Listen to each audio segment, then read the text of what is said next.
Bismillah, Assalamualaikum warahmatullahi wabarakatuh. Hanya kepada Allah Subhanahu wa Ta'ala kita bersyukur, dan hanya kepada Nabi Allah Muhammad Sallallahu Alaihi Wasallam kita bersalawat. Yang terhormat Ibu dosen, Ibu Andini Asmarani, SHMH. Nah, perkenalkan, saya mahasiswa UIN Dato Keram Pekalu dari jurusan Hukum Ekonomi Syariah angkatan 2021 atas nama Yasir Arafa dengan NIM 21307007. Di sini saya akan menjelaskan serta memberikan praktek tentang bagaimana dan tata cara sholat sunnah gerhana. Nah, langsung saja kita ke penjelasan dan praktiknya. Gerhana merupakan fenomena astronomi yang biasa terjadi akibat sebuah benda angkasa yang bergerak ke dalam sebuah benda angkasa lain. Yang pernah terjadi di bumi itu gerhana bulan dan gerhana matahari. Tetapi dalam Islam itu adalah salah satu tanda kebesaran Allah Subhanahu wa Ta'ala, maka umat Islam jika melihat fenomena tersebut hendaknya ia salat khusyuk sebagaimana Rasulullah SAW bersabda, yang artinya sungguh gerhana matahari dan gerhana bulan tidak terjadi sebab mati dan hidupnya seseorang, melainkan karena tanda atau salah satu tanda kebesaran Allah Subhanahu wa Ta'ala. Karenanya jika kalian melihat fenomena tersebut atau gerhana tersebut, hendaknya bangkit dan sholatlah. Hadis riwayat Bukhari dan Muslim. Tata cara sholat gerhana ini sama seperti tata cara sholat pada umumnya, hanya membedakan itu waktu pengerjaannya itu dikerjakan agak lama. Nah, hukum sholat sunnah gerhana matahari pertama kali disyariatkan pada tahun 2 Hijriah, sedangkan sholat sunnah gerhana bulan pada tahun 5 Hijriah, tetapi pendapat yang kuat mengatakan pada tahun Jamadul Akhirah atau pada tahun 6 Hijriah. Adapun hukumnya yaitu sunnah muakkad. Ini adalah pendapat para ulama Indonesia.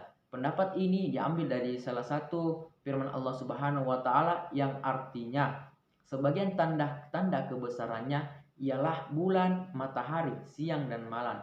Dan janganlah kalian sujud kepada matahari dan jangan pula pada bulan, tetapi bersujudlah kepada Allah Subhanahu wa Ta'ala yang menciptakan semua itu jika kamu menyembahnya. Quran Surah Fusilat ayat 37. Kemudian para ulama sepakat bahwa ketika melaksanakan sholat sunnah gerhana tidak perlu diadakan itu azan dan iqomah saat rangkaian tata cara sholat sunnah gerhana.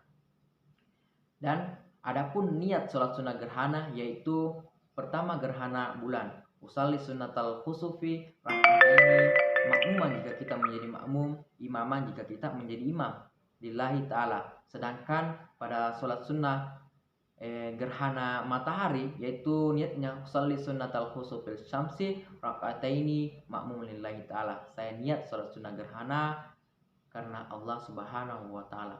Nah, marilah kita ke tata caranya, yaitu pertama kita membaca niat, kemudian takbiratul ihram, kita membaca niat dalam hati boleh, kemudian kita membaca doa iftitah. Setelah membaca doa iftitah, kita membaca doa kita membaca Al-Fatihah. Ketika membaca surah Al-Fatihah sampai dengan selesai, dilanjutkan dengan surah Al-Baqarah sampai dengan selesai.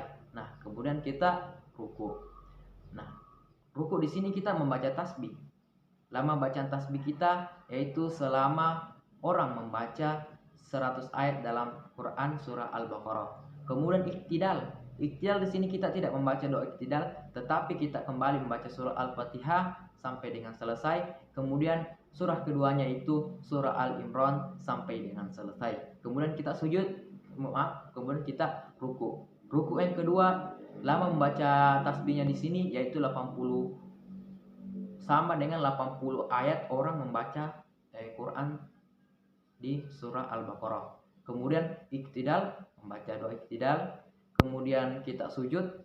Nah, lama sujud pertama seperti ruku pertama tadi, yaitu membaca selama orang membaca 100 ayat dalam Quran surah Al-Baqarah. Kemudian duduk di antara dua sujud, kemudian sujud lagi. Yang lama sujud di sini selama orang membaca 80 ayat dalam Quran surah Al-Baqarah. Nah, begitu pula pada rakaat keduanya, hanya bacaan setelah Al-Fatihah itu bagusnya dibaca surah An-Nisa dan Al-Maidah dan diakhiri dengan salam.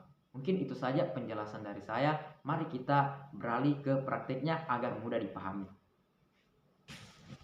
Pertama kita membaca niat, yaitu salli sunnatal khusufi, atau kalau mengerjakan sholat sunnah gerhana matahari, usalli sunnatal khusufil syamsi rakaataini ma'muman atau imaman lillahi ta'ala.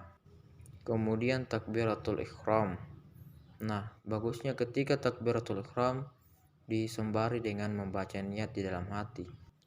Setelah itu membaca doa iftitah dan dilanjutkan membaca surah Al-Fatihah, kemudian membaca surah Al-Baqarah. Nah, bacaan di sini dianjurkan untuk dikeraskan atau dijarkan. Kemudian ruku, dengan lama ruku membaca tasbih selama orang membaca 100 ayat dalam surah Al-Baqarah. Kemudian kita iktidal. Nah, iktidal di sini tidak membaca doa iktidal tetapi membaca surah Al-Fatihah, kemudian dilanjutkan dengan surah Al-Imran.